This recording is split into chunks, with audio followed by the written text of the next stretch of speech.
नमस्कार दोस्तों, टीसीएस की रिजल्ट्स आ चुकी है। इस वीडियो में एकदम आराम से ध्यान से टीसीएस के रिजल्ट्स को समझेंगे, क्योंकि ये कंपनी ने काफ़ी मजबूत रिकॉर्ड्स बनाए थे शेयर बाजार में, कह दीजिए या तो आईटी इंडस्ट्री में कर दीजिए। इसके अपनी एम्प्लॉय स्ट्रेंथ, इसका बिजनेस या इसका स्टॉक प्राइस, तीनों ही चीज़ें हिस्टोरिकली बहुत ही ज़बरदस्त सक्सेस के साथ सबके आंखों के सामने आई है। ये चीज़ें जो आपके स्क्रीन के सामने अब आ रही है, सारी चीज़ें डिस्कस करेंगे इसी वीडियो में। वीडियो के भावनाओं में आप बह जाओ उससे पहले इस वीडियो को लाइक ज़रूर कर दीजिएगा, जिससे मुझे मिलेगा एक मोटिवेशन। तो आइए मिलकर सीखते हैं। तो इस वीडियो को शुरू करते हैं हाइलाइट्स के साथ। 3 हाइलाइट्स, 2 अच्छे हैं, 1 ठीक ठाक है। तो पहला जो अच्छा हाईलाइट है वो है रेवेन्यू का। कंपनी ने करीबन 1.5 लाख करोड़ के ऊपर की रेवेन्यू रिपोर्ट की है। 7.2% का यहाँ पर ईयर ऑन ईयर का ग्रोथ का इंडिकेशन, बहुत ही बढ़िया, थम्स अप, अच्छी चीज। सेकंड हाईलाइट, नेट प्रॉफिट में थोड़ी सी गिरावट आई है, करीबन 1% के अंदर की। नेट प्रॉफिट कंपनी का हो चुका है 8,050 करोड़ का। तीसरी हाईलाइट, कंपनी ने 6 रुपए का डिविडेंड भी दिया है। मैं एक डेडिकेटेड वीडियो बनाने वाला हूं टीसीएस के डिविडेंड और बोनस हिस्ट्री के ऊपर, इसीलिए इस चैनल पर अगर आप पहली बार हो तो सब्सक्राइब जरूर कर दीजिएगा, ताकि आने वाले उस वीडियो का अपडेट भी आप तक आ पाए। अब इसके ग्रोथ समरी की बात करते हैं। ये जो भी आप चार्ट देख रहे हो, पहला जो चार्ट है वो रेवेन्यू का है। Q4 financial year 2019, Q1 financial year 2020, Q2 financial year 20, Q3 financial year 2020 और अब जो ये खत्म हुआ है वो था Q4 फाइनेंशियल ईयर 2020। यहां पर इंपॉर्टेंट चीज हाईलाइट करने की यह है कि अभी अगर आप रेवेन्यू देख रहे हो तो उसमें इंक्रीमेंटल ट्रेंड है, इसमें कोई भी डाउट नहीं है। सेकंड वाला जो ग्राफ है वो है ऑपरेटिंग इनकम का। ऑपरेटिंग इनकम के अंदर भी एक जो ट्रेंड है वो पॉजिटिव ट्रेंड है। थर्ड जो है वो नेट इनकम का है। अब नेट इनकम ऐसा लग रहा है एकदम दबके रह गई, सीधी चल रही है। यहां पर अगर पिछले क्वार्टर की अगर हम कंपैरिजन करें, Q3 फाइनेंशियल ईयर 20 की Q4 फाइनेंशियल ईयर 20 के अंदर पिछले क्वार्टर से थोड़ी रेवेन्यू में प्रेशर दिख रहा है हमें। यहाँ पर कैचिंग पॉइंट ये है कि ये सारे फिगर्स मिलियन में हैं दोस्तों, तो कंफ्यूज मत होइएगा कि सिर्फ इतनी रेवेन्यू है, ये मिलियन की हम बात कर रहे हैं। अगले सेक्शन की तरफ चलते हैं, ग्रोथ ट्रेंड पर कुछ बात करते हैं। जो पहला चार्ट आप अभी ये देख रहे हो, यहाँ पर जो ये ट्रेंड है हम देख रहे हैं Q4 फाइनेंशियल ईयर 2019, एग्जैक्टली 1 साल पीछे की अगर हम बात करें, वहां पे 18.5% की ईयर ऑन ईयर ग्रोथ शुरू हुई और ये लगातार नीचे आई। Q3 में थोड़ी सी ऊपर गई, उसके बाद Q4 जो अभी ये क्वार्टर खत्म हुआ है वहां पर अगेन इसमें हमने एक डिक्लाइन के साथ ही क्लोज होते हुए देखा है। सेकंड जो है वो है ऑपरेटिंग मार्जिन। अब मार्जिन बढ़ रही है, ये बात अच्छी बात है दोस्तों। मार्जिन जो है वो कंपनी की ऑपरेटिंग मार्जिन जो है वो बड़ी है, लेकिन नेट मार्जिन उसके साथ ही इंटैक्ट है। 21.5%, 20%, थोड़ी सी गिरावट है, 1% की गिरावट है। लेकिन जिस टाइप के बिजनेस में इन्वॉल्व है कंपनी, जो रेवेन्यू जनरेट करती है, उसमें 1%, एक छोटा जो शॉप होता है उसकी सालाना एक रेवेन्यू हो सकती है। बट ठीक है, बड़ी कंपनी की बात करते हैं, बड़ी कंपनी के सामने ये छोटे छोटे नंबर पे आंख थोड़ी सी बंद करनी पड़ती है। 1% मेरे हिसाब से ठीक है, लेकिन ट्रेंड डिक्लाइनिंग है, ये बात पे आप नोटिस कीजिएगा, ट्रेंड डिक्लाइनिंग है।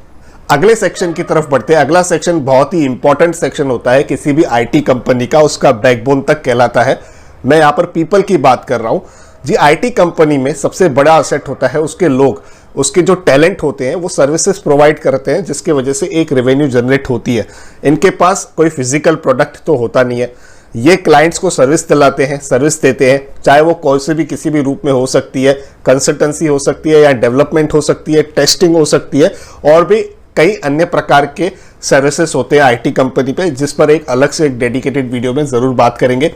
तो वो सारी जो सर्विसेज देने के लिए इनके पास सही रहते हैं स्किल्स। स्किल्स को कौन लाएगा कंपनी के अंदर? स्किल्स लाता है एक पर्सन, एक व्यक्ति, एक पीपल। तो इसीलिए यहां पर मैंने पीपल सेक्शन को भी ऐड किया है।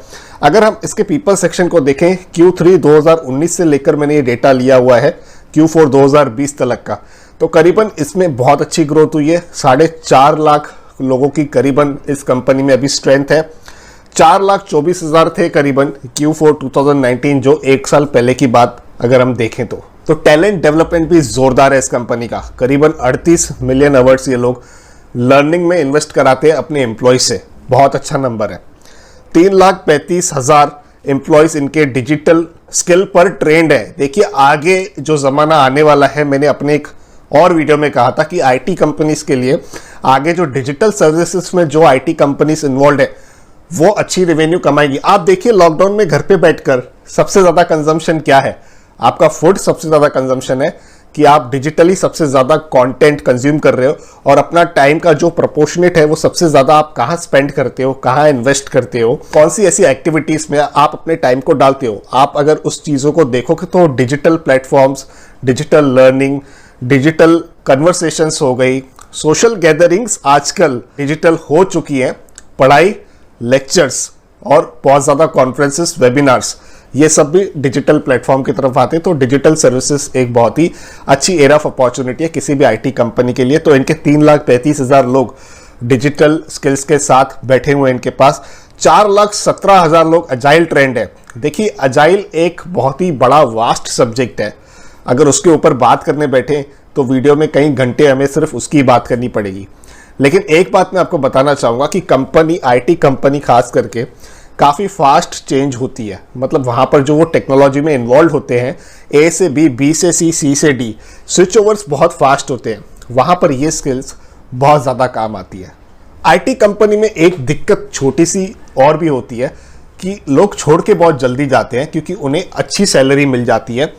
40 से 50% की सैलरी एक स्विच पर बड़ी आसानी से एक आईटी प्रोफेशनल कमा लेता है, जिसके वजह से अट्रिशन होता है। और इस कंपनी में भी हुआ है, करीबन 12% का अट्रिशन हुआ है पूरे साल के अंदर की मैं बात कर रहा हूँ। ये कंपनी डाइवर्सिफिकेशन पे भी बहुत ज़्यादा ध्यान दे रही है। वुमेन एम्प्लॉयज़ का रेशियो जो है वो 36% का है, बहुत ही हेल्दी रेशियो है, बहुत अच्छा रेशियो है ये। और करीबन 144 नेशनलिटीज़ के लोग टीसीएस में जॉब करते हैं। तो आप देख सकते हो ये कंपनी ना कि नंबर्स में, ना कि शेयर प्राइस में, ना कि मार्केट कैपिटलाइजेशन में, बल्कि अपने लोगों में भी ये बहुत बड़ी है, बहुत गहरी है। अगले सेक्शन की बात करते हैं कि धंधा आ कहाँ से रहा है, यानी कि जो इनकी ग्रोथ मार्केट है कौन सी है, वो कहाँ से ये ग्रोथ ला रहे हैं। तो यहाँ पर भी मैंने Q4 फाइनेंशियल ईयर 19 लिया हुआ है और Q4 फाइनेंशियल ईयर 20 जो ये पिछला क्वार्टर गया है वो लिया हुआ है। और यहाँ पर अलग से सेक्शन फाइनेंशियल ईयर 19 और पूरा फाइनेंशियल ईयर 20 दोनों ईयर लिए हुए हैं। तो अगर इसके कंक्लूजन में सीधा हम बढ़े तो हम ये देख पा रहे हैं कि अमेरिका सबसे ज़्यादा कंट्रीब्यूट कर रहा है इसके धंधे पे, यानी कि जो धंधा आ रहा है इस कंपनी में वो अमेरिका से सबसे ज़्यादा आ रहा है। अब इस चीज़ की हम कंक्लूजन में आखिरी पार्ट में शेयर होल्डर वाले सेक्शन में भी ज़रूर डिस्कस करेंगे, तो इस चीज़ को आप थोड़ा पार्क रखिएगा अपने पास। तो यहाँ पर 50% से ज़्यादा धंधा अमेरिका से आ रहा है। करीबन बाकी जो सेकंड रैंकर है, रनर अप है, वो यूके है, कॉन्टिनेंटल यूरोप है, उसके बाद जाके इंडिया, एशिया पैसिफिक और मियाँ है। और कौन से एरिया से क्या चीज़ें बेच कर ये कंपनी पैसे कमा रही है, साधारण भाषा का मैं यहाँ पर उपयोग कर रहा हूँ ताकि सबके लिए काफ़ी सरल बन सके। देखिए BFSI यानी कि जो बैंकिंग और फाइनेंशियल सेक्टर होता है, ये उसके लिए डोमेन क्रिएटेड रहता है, BFSI डोमेन। उसमें जो भी एक कंपनी सर्विसेज प्रोवाइड कराती है उसकी ग्रोथ की हम यहाँ पर बात कर रहे हैं। यहाँ पर भी मैंने पिछले साल का Q4 फाइनेंशियल ईयर 2019 का और इस साल का जो अभी गया है Q4 फाइनेंशियल ईयर 20 वो लिया हुआ है। यहाँ पर नेगेटिव ग्रोथ है अगर इस सेक्टर की बात करें। रिटेल में 4% की ग्रोथ है, कम्युनिकेशन में 9% की है, मैन्युफैक्चरिंग में 7%, लाइफ साइंस और हेल्थ केयर ये चीज़ याद रखिएगा आप, 16% की ग्रोथ, टेक्नोलॉजी में 3.5%, रीजनल मार्केट्स वगैरह में करीबन आधे % की डिक्लाइन है। 4 चीज़ें अभी तक हमने समझ लिया इस वीडियो से। अगर आपने इस वीडियो को पूरा देखा होगा, नहीं देखा है तो दोबारा पीछे करके देख लीजिए, क्योंकि नहीं तो आपको ये सेक्शन इतना ज़्यादा अच्छे से नहीं समझ में आएगा, मेरी बातों से आप अच्छे से कनेक्ट नहीं कर पाओगे। तो इसीलिए अगर आपने नहीं देखा है तो आपसे ये निवेदन है कि आप ज़रूर देख लीजिएगा। 4 बातें कौन सी हमने समझी है। पहली, कंपनी का जो प्रॉफिट है मार्जिनली कम हुआ है, कंपनी के पास जो असेट्स हैं। दूसरी बात, कंपनी के जो असेट्स हैं, जो लोग हैं, तगड़े हैं। अभी भी कंपनी का जो टैलेंट का पूल है वो बहुत ही बढ़िया है, कोई भी काम आने पर इस कंपनी के पास मजबूत ताकत खड़ी हुई है। तीसरी पॉइंट ये थी कि इस कंपनी का मैक्सिमम जो धंधा है वो अमेरिका से आता है। चौथी पॉइंट ये थी कि कंपनी का हेल्थ केयर के धंधे में ग्रोथ अच्छा हो रहा है। अब एक एक चीज हम यहाँ पर डिस्कस करेंगे। देखिए, रेवेन्यू कम हुआ है, मैं उस पर इतना ज्यादा टेंस नहीं हूं और ना ही शेयर होल्डर को होना चाहिए।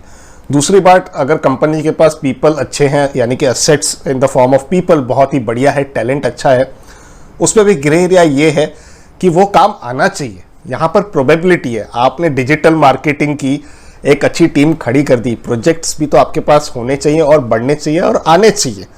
प्रोजेक्ट कहाँ से आते हैं? अमेरिका से सबसे ज़्यादा आते हैं।